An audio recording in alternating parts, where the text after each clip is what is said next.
não podia fazer não sei o que no sábado. A hora que ele quisesse fazer alguma coisa no sábado, ele simplesmente fazia e pronto. Não pode falar isso com o sumo sacerdote. Ele simplesmente falava, a hora que ele quisesse falar, vai lá e fala para aquela sepulcros caiados, raça de víboras, e etc, etc. Ele falava o que ele queria, porque na verdade ele veio para trazer uma mudança, e era uma mudança completa, ou seja, não havia nenhum parâmetro cultural para Jesus.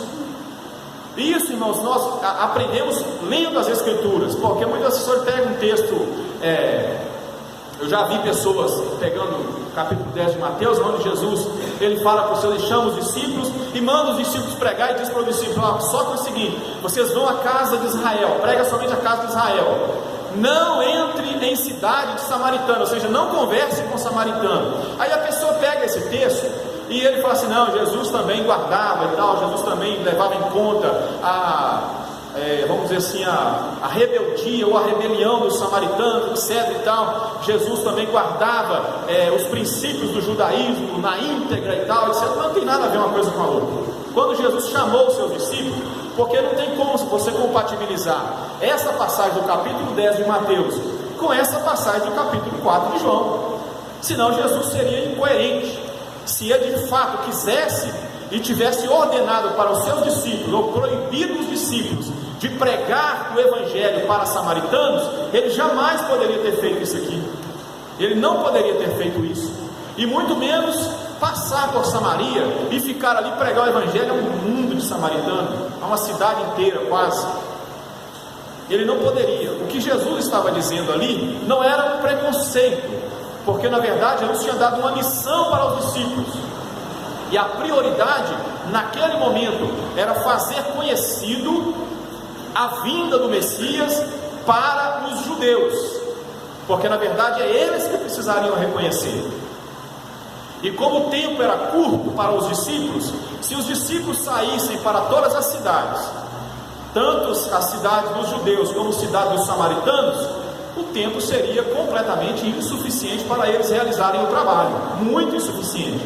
Imagina, se eles tivessem que percorrer todo o reino do sul e todo o reino do norte, levando a mensagem do Messias. Isso não era possível. Foi por isso que Jesus priorizou naquela hora: vocês vão pregar o evangelho somente a judeus, não entre para a cidade dos samaritanos. Mas não era porque Jesus não gostava dos samaritanos, não era porque Jesus estava ensinando os discípulos a não gostar de samaritano, era simplesmente uma estratégia evangelística, que não tem nada a ver com preconceito, nada a ver com separação religiosa, como às vezes alguns pensam, interpretando ali o capítulo 10 de Mateus, em termos da evangelização. Aqui fica claro que Jesus ele quebrou isso, destruiu completamente. Como eu citei, ele poderia ter passado em outro lugar para não passar por Samaria, mas era necessário passar por Samaria. Era necessário. Quem falou que era necessário? Jesus falou, e pronto. O que Deus fala, está falado. Amém? Não tem discussão. Se Deus falou, está falado. Não adianta a pessoa resmungar, achar ruim. Certamente os discípulos não gostaram, mas Jesus estava pouco importando para isso. Era necessário, e pronto. Então essa ideia de que Deus ele faz acepção de pessoas, nesse sentido, ela não é verdade. E as mulheres precisam acreditar nisso. As mulheres brasileiras, eu acredito que já acreditam nisso, né? Bastante. Mas tem muitos lugares ainda que a mulher ainda é muito subjugada. E sabemos que tem uma grande diferença, até nos dias de hoje ainda tem muita diferença em relação a isso. Mas isso é um outro assunto. Mas em relação a Deus, como eu disse, não existe espírito do homem e espírito da mulher. Deus não soprou o espírito do homem no homem e pegou e soprou o espírito feminino na mulher. Não, Deus soprou o espírito de vida. O espírito é o espírito que saiu de Deus e entrou no homem e na mulher, no ser, no gênero humano. Amém? Agora, se essa mulher acreditava nisso, qual era então essa expectativa, ou seja, essa esperança do Messias? O que isso mudava em relação, falar assim, é o Messias? Se eu te perguntasse hoje, se Jesus aparecesse aqui agora e falasse para você assim: fulano ou fulana, você vai sair daqui agora, você vai sair daqui a pé, você vai a pé, eu não quero que você vá de carro, nem de ônibus, nem de metrô, você vai sair daqui a pé e vai lá na Praça Raul Soares agora. Chegando lá na Praça Raul Soares, na hora que você chegar lá, você vai encontrar lá um homem, uma mulher, uma pessoa, e você vai orar por essa pessoa que está sentada lá no banco, bem na praça. Vai chegar lá, vai ter só uma sentada no banco, lá no meio da praça, e você vai orar por ela. Essa pessoa está cancerosa e ela vai ser curada. Você ia? Você ia ou não?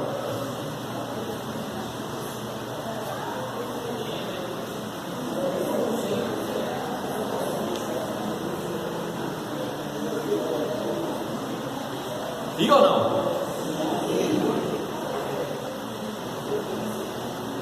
Mas o que é que ia passar na sua cabeça? A Deus é brincadeira, né? Por que ele deixou de carro? Por que ele deixou de ônibus? Por que ele deixou pelo menos de bicicleta? Ajuda um pouquinho. Mas aí você, certamente nós pensaríamos um monte de coisa, não pensaria? Tantos recursos que tem, tantas coisas que nós poderíamos fazer diferente, mas não, Deus disse para você ir a pé, e chegando lá você vai encontrar. Aí você imagina, Deus falou, o negócio é chegar lá, não é?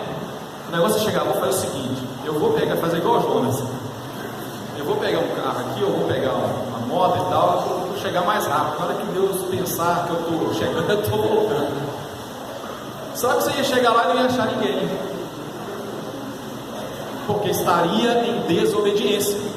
E se Deus falou que era para você ir a pé, Deus já calculou tudo que ele precisava fazer nas tramitações, do tempo da pessoa, que ao tempo que você vai gastar para ir a pé, Deus já fez tudo. Ou seja, Deus já pegou essa pessoa, aonde ela estava, você não sabe onde a pessoa está naquele exato momento, já levou ela para colocar sentada lá, já falou um monte de coisa na cabeça dela, e ela está ali certamente em dificuldade, em aflição. Se você desobedecer, simplesmente não vai acontecer aquilo que Deus mandou você fazer.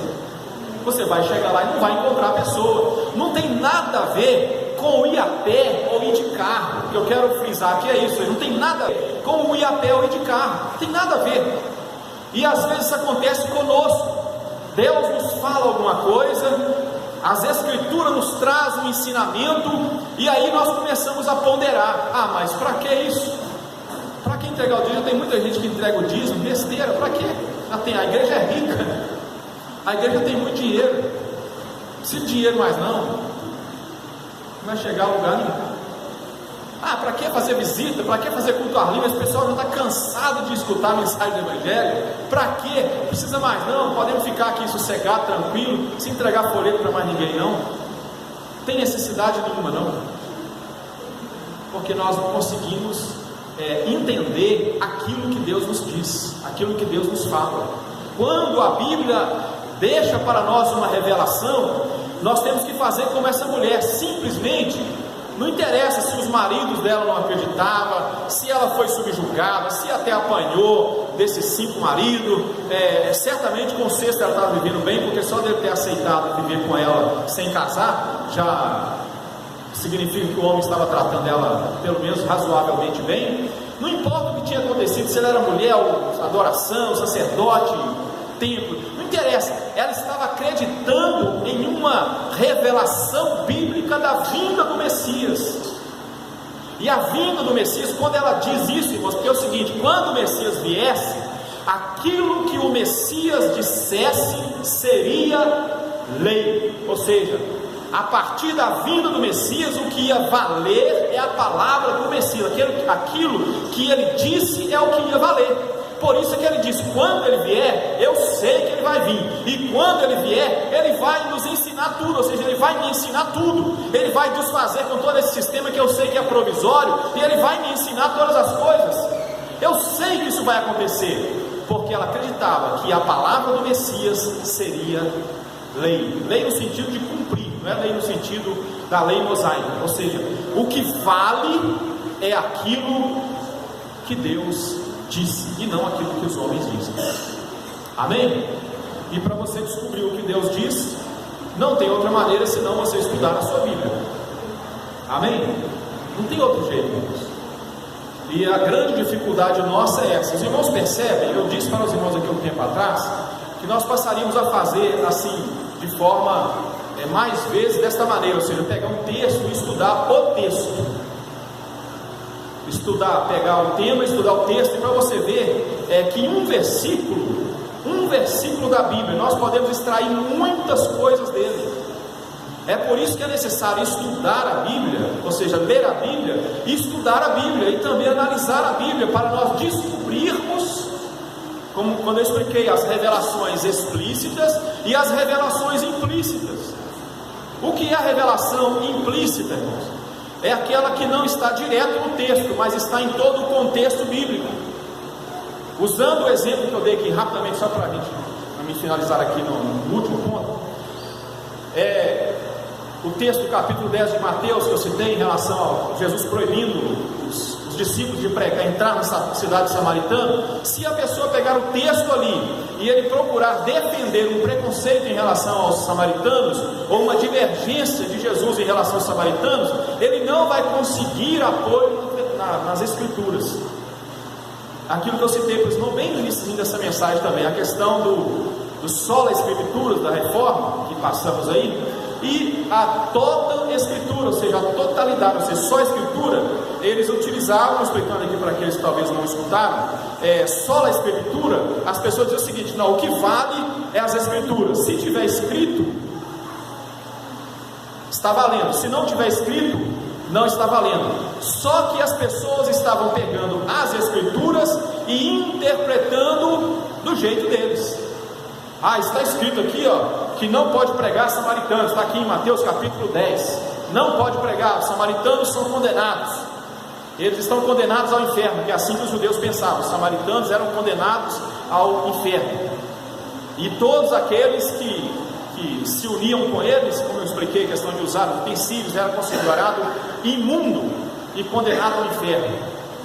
Irmãos, olha bem a diferença que faz. Aí você precisa saber o que? Para você fazer a interpretação, você precisa conhecer a totalidade da Escritura, que a toda Escritura significava pós-reforma protestante, sola Escritura. Depois da sola Escritura veio a toda Escritura, ou seja, tudo que a igreja fosse fazer, tudo que a igreja fosse formular, tinha que estar de acordo não com as Escrituras, mas na verdade tinha que estar de acordo com a totalidade das Escrituras. Não vale, se não tivesse de acordo com a totalidade das Escrituras, não vale. E é isso que nós precisamos entender, porque faz uma diferença muito grande. É por isso que às vezes nós somos muito desobedientes a Deus, porque nós ouvimos uma coisa e nós pensamos assim: não, o que é isso? Isso é radicalismo extremo, isso é um absurdo. Vê lá se Deus vai pensar assim, vê lá se Deus é assim, igual esse irmão do lado fala, vê lá se Deus é assim, igual esse pastor fala, igual esse missionário fala, vê lá se Deus é desse jeito, vê lá se Deus vai me jogar no inferno por causa de um pegadinho desse tamanhozinho só, pegadinho de nada, só fico morcegando no serviço lá, roubando do meu patrão, xerox, tempo, etc, como nós falamos aí no domingo, a questão da adoração em verdade. Que é isso? Vê lá se Deus vai fazer. Olha, irmãos, se você se serve de consolo, como eu citei aqui uma vez, Deus fez tudo que a transformação na terra por causa do pecado. Qual foi o pecado de Eva? Ela pegou uma fruta e deu uma mordida. Por causa de uma mordida, olha o desastre que aconteceu em todo o mundo, no mundo inteiro. Ela deu uma mordida em uma fruta. Ela acabou com a vida dela, acabou com a vida do seu marido, acabou com a vida dos animais, acabou com a vida do mundo mineral, vegetal, no sentido de perfeição. Uma mordida, só uma mordida, olha, você vê que absurdo, olha que Deus ruim. Só a mordida, mas o negócio não é só a mordida. O que está de trás é muita coisa, porque na verdade Deus nos criou a sua imagem e semelhança, como eu expliquei. E tem muita coisa por detrás disso aí, era por causa da desobediência. E o que Deus queria era exatamente essa perfeição no homem, o espírito de obediência que o Satanás não tinha, que o Lúcifer, que queria ser imagem e semelhança de Deus, não tinha. Mas também não aconteceu. Mas nem por isso os planos de Deus foram frustrados. O plano de Deus continua de pé. Nós somos imagem e semelhança de Deus, e um dia vamos viver para a glória de Deus, plenamente santos e santificados para a sua glória. Mas o que eu quero explicar com isso aqui é só essa questão de nós darmos importância àquilo que está revelado nas Escrituras. Está revelado nas Escrituras, porque tem um sentido muito grande. Uma revelação bíblica muda muita coisa.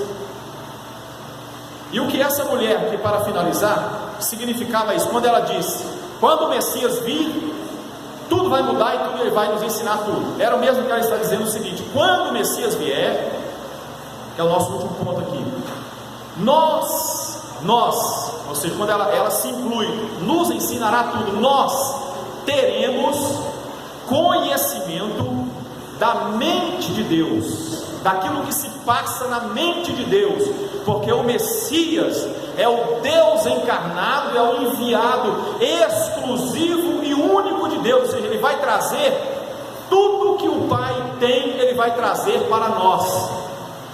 O Messias, a vinda do Messias significava isso, ou seja, era a inauguração do conhecimento da mente de Deus, ou seja, da totalidade ali, do desejo de Deus para o ser humano, do plano final de Deus para o ser humano.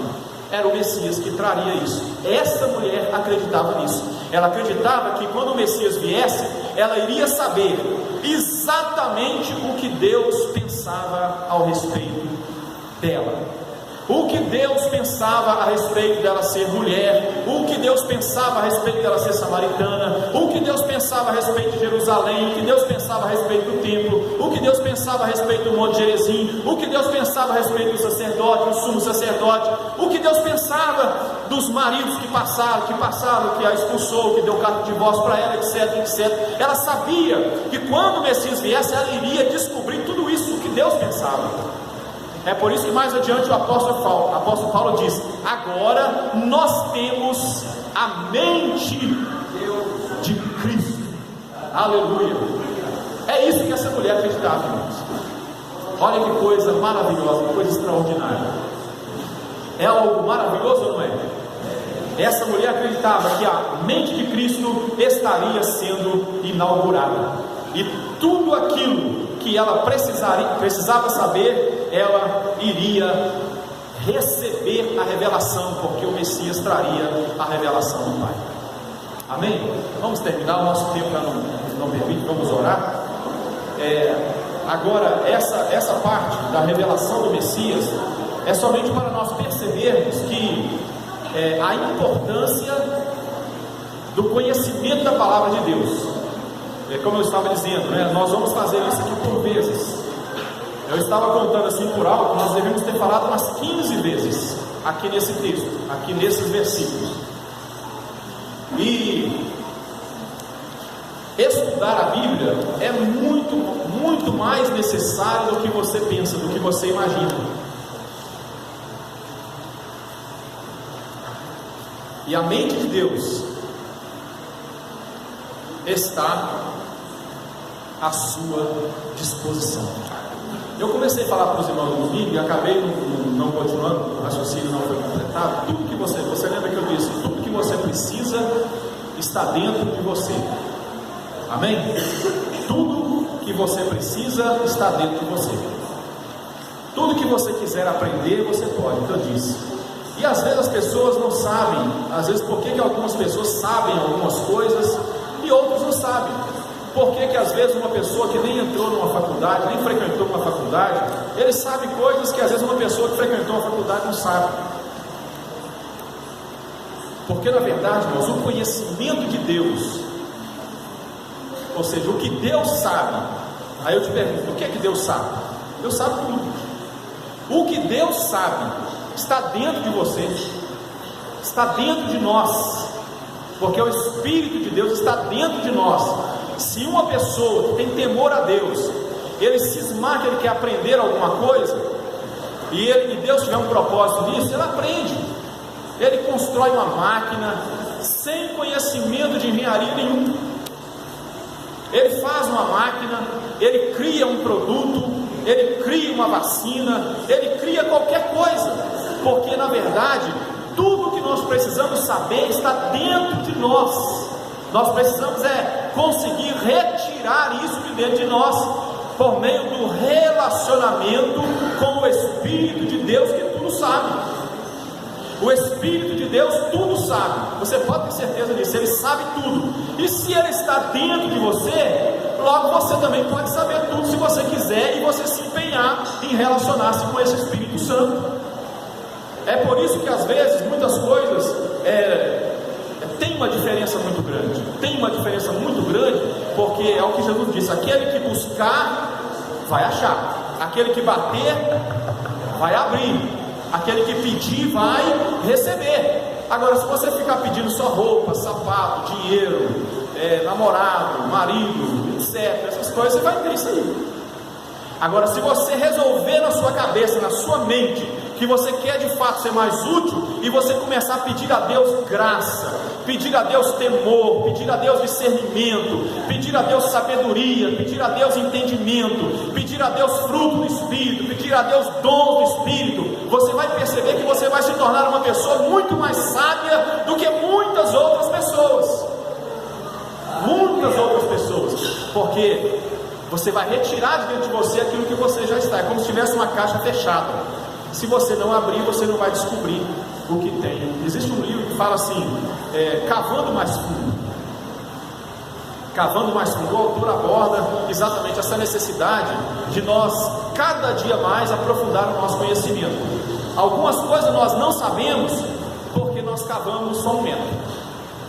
Se você cavar mais 1,5 metros, você vai descobrir mais coisas. Se você cavar mais 2, mais 3, mais 4, mais 5, você vai descobrir coisas extraordinárias. Para muitas pessoas, aqui é só terra, mas se você pagar uma sondagem, que é aquele equipamento que vão construir, batistaca e tal, e você pagar aquele equipamento e fazer um furo, e depois eles te entregam, que chama relatório de sondagem, você começa, eu às vezes trabalho com isso, você começa, primeira camada, terra, vegetal, depois argila, tanto, depois terreno siltoso, depois eles saem rocha petrificada, e depois rocha sólida, e vai só descobrindo à medida que vai aprofundando.